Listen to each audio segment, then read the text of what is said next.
जब जब ग्रहों में शनि की बात होती है तब तब व्यक्ति के मन में डर का माहौल पैदा हो जाता है।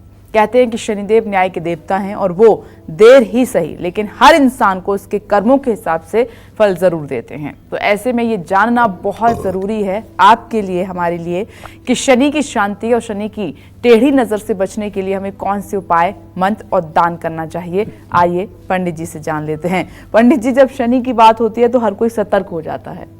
शनि का नाम सुनते ही ना हवाई उड़ जाती है। और हो ना क्यों, जो कुछ आपकी बिगाड़ने की सामर्थ्य रखता है उसी से तो आप प्रीत करोगे। तुलसीदास जी कहते हैं भय बिन होय न प्रीति, बिना भय के प्रीति नहीं होती है।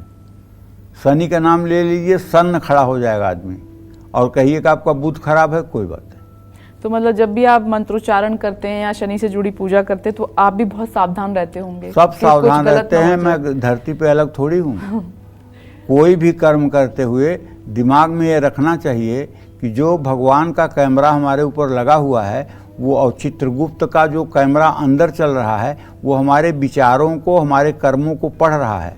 उसके अनुकूल शनि की दशा आते ही फल मिलना शुरू हो जाएगा, क्योंकि ये रिजल्ट के देवता हैं, परिणाम देते हैं। इसीलिए मैं बार बार कहता हूँ, दुखिया को न सताइए, दुखिया देगा रोए, जब उसका मुखिया सुने तो तेरी क्या गति होए। और सबका मुखिया वो नारायण है, चतुर्भुज रूपधारी भगवान विष्णु। अगर आप किसी दुखी को सता रहे हैं और उसके साथ अगर आप अन्याय कर रहे हैं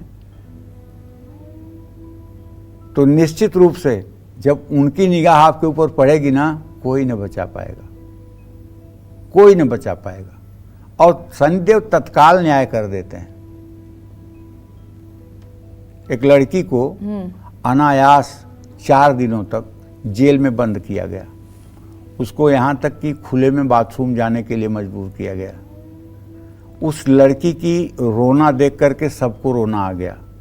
और वो लड़की मीडिया की ही है, लेकिन उसका मालिक जब ऊपर वाले ने सुना तो जिसने जेल में गलत ढंग से बंद करवाया था उसको ले जा कर के 20 गुना ज़्यादा दिन के लिए जेल में बंद कर दिया। तब यहीं विश्राम करो।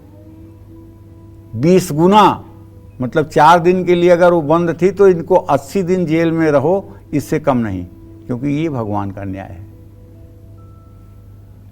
तो कहने का मतलब, शनि ग्रह के आराध्य देव हनुमान जी और शनि की शांति के लिए ओम शं शनिश्चराय नमः और प्राम प्रीम प्रौम शः शनिश्चराय नमः। ओम शन्नो देवरभिष्ठे आपो भवन्तु पीतये संयोरभिस्रवन्तु नः। नीलांजन समाभासम रविपुत्रम यमाग्रजम छाया मार्तंड संभूतम तम नमाम शनिश्चरम। ये सारे मंत्र शनिदेव के हैं। जो आपको सुविधाजनक लगे उनका आपको जप करना चाहिए। शनि की शांति के लिए महामृत्युंजय मंत्र का भी जप करना चाहिए। शनि में केतु का अंतर हो, शनि में राहु का अंतर हो, शनि में मंगल का अंतर हो और दोनों का 6वां 8वां संबंध बनता हो तो ऐसे में तो महामृत्युंजय जरूर करा लेना चाहिए, क्योंकि नहीं जाना जाता कि बुराई या आपदा किस रास्ते से हो करके आपके ऊपर अटैक करने वाली है। इसलिए भगवान शिव की सामर्थ्य है, उनके महामृत्युंजय मंत्र का जप होने से आपका जीवन सुरक्षित रहता है। ऐसे में हनुमान चालीसा, बजरंग बाण, हनुमान अष्टक, सुंदरकांड का पाठ जरूर करना चाहिए। शनिवार को पंचमुखी हनुमान कवच का पाठ करना चाहिए। शनि की स्तुति करना चाहिए। 12 ज्योतिर्लिंगों के नाम का जप करना चाहिए और शनिदेव के 10 नामों का हर रोज जप करने से लाभ मिलेगा। शनिवार को भगवान शिव का अभिषेक करना चाहिए। 9मुखी 7मुखी रुद्राक्ष धारण करना चाहिए। काली गाय दान करना चाहिए या शनिवार का व्रत रखना चाहिए। कुंडली में शनि के अशुभ प्रभावों को कम करने के लिए घर में मोरपंख जरूर रखें। शनिवार को पीपल के पेड़ के नीचे तिल के तेल का दिया जरूर जलाएं। शनि को बल देने के लिए झूठ ना बोलें, धोखा न दें, गलत काम न करें। अपने जीवन साथी को कभी धोखा ना दें, किसी भी पेड़ को कभी ना काटें। जय मां विंध्यवासिनी। बात करते हैं राहु की। कहते हैं कि अगर कुंडली में राहु की स्थिति अच्छी नहीं है तो हमारे जीवन की राहें भी मुश्किल से पार होती हैं, मुश्किलों से भरी हो जाती हैं। तो ऐसे में हमें राहु की शांति के लिए कौन सा उपाय, मंत्र और दान करना चाहिए, आइए जान लेते हैं। राहु की शांति भी जीवन में बहुत जरूरी है पंडित जी। देखिए, समुद्र मंथन के बाद भगवान श्री हरि विष्णु मोहिनी रूप में देवताओं को अमृत पिला रहे थे। उसी समय राहु ने देवताओं का रूप धारण करके सूर्य चंद्रमा के मध्य में बैठ करके अमृत पी लिया था। और सूर्य चंद्रमा ने ज्यों ही भगवान विष्णु को इशारा किया कि ये राक्षस है, और भगवान श्री हरि विष्णु ने अपने चक्र सुदर्शन से उसका गर्दन काटा, लेकिन चूंकि अमृत शरीर के अंदर चला गया था इसलिए उसका शरीर 2 भागों में परिवर्तित हो गया, राहु और केतु। सिर राहु कहलाता है, धड़ केतु कहलाता है। तो राहु के आराध्य देव भैरव और मां सरस्वती हैं। राहु की शांति के लिए ओम रांग राहवे नमः, ओम भ्राम भ्रीम भ्रौम शह राहवे नमः, और राहु का जो पौराणिक मंत्र है ओम रांग राहवे नमः, ये मंत्र आप जप सकते हैं। ओम कया चित्त शिवधूति सदा वृद्ध कया सचिष्टया वृता, ये मंत्र भी आप वैदिक मंत्र का भी जप कर सकते हैं। लेकिन आप एक बात जान लीजिए, महर्षि पाराशर ने ज्योतिष शास्त्र के अपने पाराशर होरा शास्त्र में लिखा है कि शनि दुख प्रदगेयो राहुर ऐश्वर्यदायक। अगर किसी के जीवन में बहुत ऐश्वर्य है तो वो निश्चित रूप से उसका राहु अच्छा होगा, क्योंकि राहु ऐश्वर्य का ग्रह है। राहु को ऐश्वर्य कारक ग्रह का अध्ययन किया जाता है। अगर किसी की कुंडली में राहु कमजोर स्थिति में है तो उसकी आजीविका कमजोर होगी।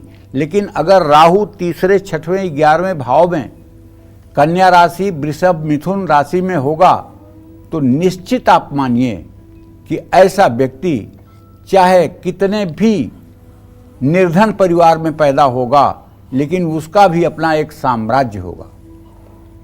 ऐसे लोगों को बजरंग बाण और दुर्गा चालीसा और दुर्गा सप्तशती के पहले अध्याय का पाठ जरूर करना चाहिए। सावन के महीने में रुद्राष्टाध्यायी का पाठ करना चाहिए। राहु गायत्री मंत्र का नियमित जप करना चाहिए। राहु के बुरे प्रभाव इससे कम होते हैं। राहु की शांति के लिए उड़द की दाल, 7 तरह का अनाज, नीला कपड़ा, गोमेद, चाकू, तिल, तांबे का बर्तन या सोना दान करना चाहिए।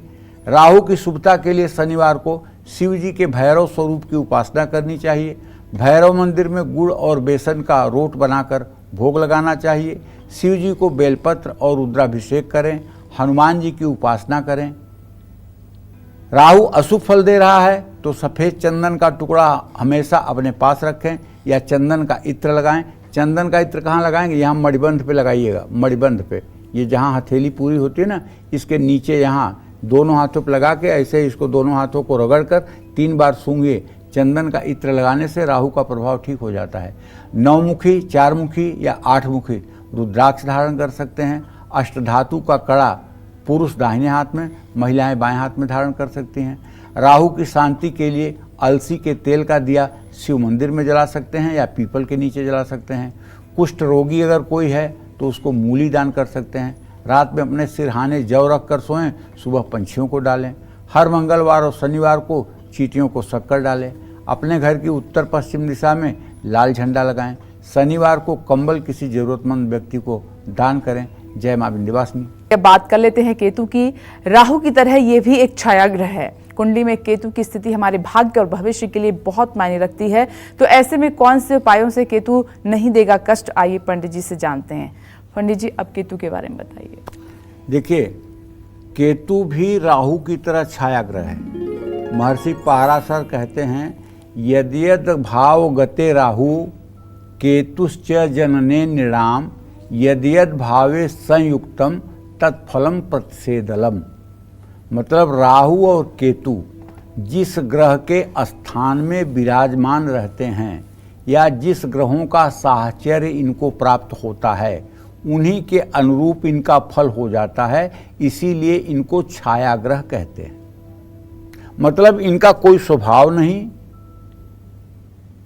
इनका कोई सिद्धांत नहीं।